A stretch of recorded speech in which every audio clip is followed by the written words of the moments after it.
share on this topic about what are the most important things as a prudent property investor should know before they enter into any property investment deal.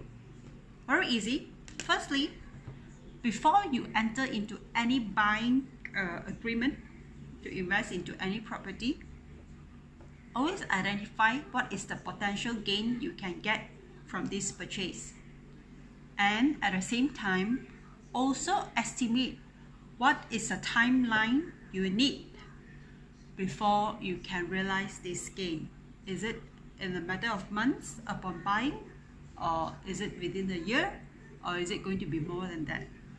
Okay, once you establish that, you will know that your strategy, is it for flipping, or is it for renting out before you flip, or is it for renting out for medium to long term before you flip, right?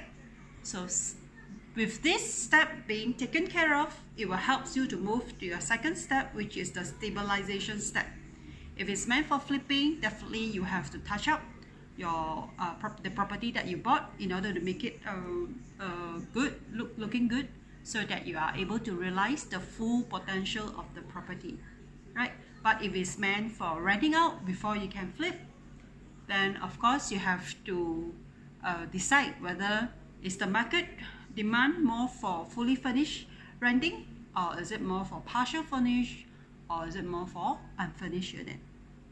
Okay, after you have established that, then when it moves to the third part, which is the selling, then it will be a breeze, because you would have known right from the start before you buy how much you will be able to sell it for, when you can sell it. Is it few months upon buying, or is it years, medium or long term, and how much is the potential gain you can get.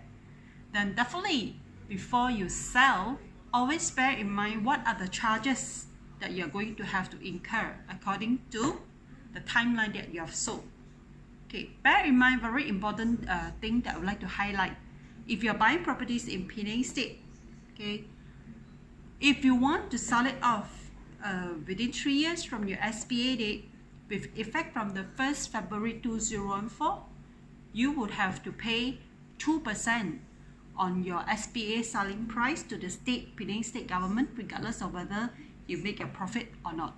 And that is on top of 30% RPGT tax that you have to pay to the federal government. So you really have to play your game very well on this instant. Then of course, also bear in mind what are the charges that you can actually deduct out from your gross profit before you have to pay the RPGT to the federal government. There are charges, expenses like legal fees, where you can actually deduct out legal fees, agency fees, the fees that you pay to the agent who help you to sell it off. Then renovation fees, if you are renovating up your place, but make sure you have a valid receipt and invoice from an established registered company.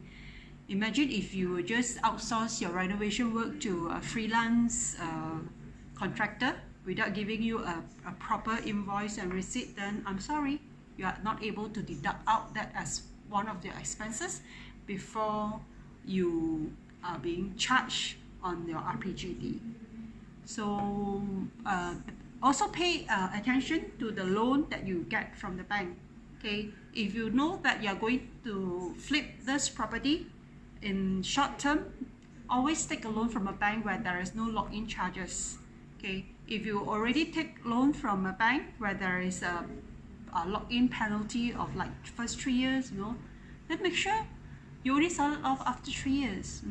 That's why I say knowing your step number 1 is very important, because it will have affect your step number 2, and eventually it will affect the most important step, which is step number 3. And step number 3 will determine how much gain you will get from your property purchase. That's all for my sharing today.